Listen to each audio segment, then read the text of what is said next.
Hi అండి, అందరికీ నమస్కారం. శ్రీ మాత్రే నమః. శ్రీ వారాహి మాతే నమః. వారాహి మాతను ఎవరైతే పూజిస్తూ మంత్రాలను జపిస్తూ ఉంటారో అలాంటి వారికి వారాహి మాత అనుగ్రహం ఎల్లవేళలా ఉండాలని, ఆరోగ్యంగా ఉండాలని మనస్ఫూర్తిగా నేను కోరుకుంటూ ఉన్నాను.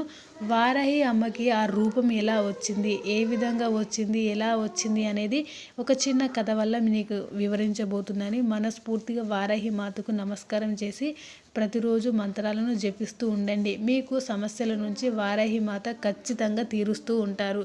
వారాహి మాత స్టోరీ వచ్చేసి ఏమిటి అంటే, వారాహి అమ్మవారు అంటే భూదేవి. హిరణ్యక్షుడు అనే భూదేవిని జలంలోకి తీసుకెళ్ళినప్పుడు అతను శ్రీ వారాహి విష్ణువు రూపంలో అవతరించి వాడిని సంహరిస్తాడు. ఆ రాక్షసుడిని సంహరించినప్పుడు భూదేవిని రక్షిస్తాడు. స్వామి మీద ప్రేమతో అప్పుడు అమ్మవారు వారాహి రూపం తీసుకుందని, అందువలన ఈమె వారాహ స్వామి యొక్క భార్య అంటే స్త్రీ రూపాన్ని ధరించి ధ్యాన శ్లోకాల్లో ఉందని కనిపిస్తూ ఉంటుంది. అంటే వారాహి అమ్మవారు అంటే ఎవరో కాదు, సర్వ సంపదలను ఇచ్చే శ్రీ మహాలక్ష్మి.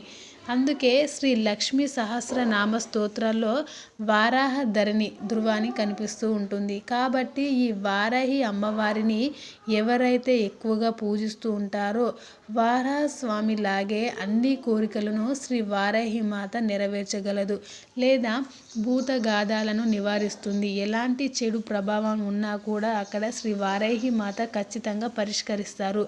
లేదా వారాహి మాతను ఎవరైతే ఫోటో లేదు అనుకున్నప్పుడు, పూజ చేయలేము అనుకున్నప్పుడు దీపాన్ని వెలిగించి కూడా వారాహి మాతను ఆవహిస్తూ మీ యొక్క సమస్యలను వివరించి మంత్రాలను జపిస్తూ ఉండండి. వారాహి మాత అనుగ్రహం ఖచ్చితంగా పొందగలరు. వారాహి రూపం ఎంత ఉగ్రంగా ఉన్నా కూడా అమ్మవారి మనసు చాలా సున్నితంగా ఉంటుంది. అమ్మవారిని మనస్ఫూర్తిగా మీ కోరికలు వివరిస్తూ మీ యొక్క మంత్రాలను జపిస్తూ మంచి ఫలితాలను పొందగలరు.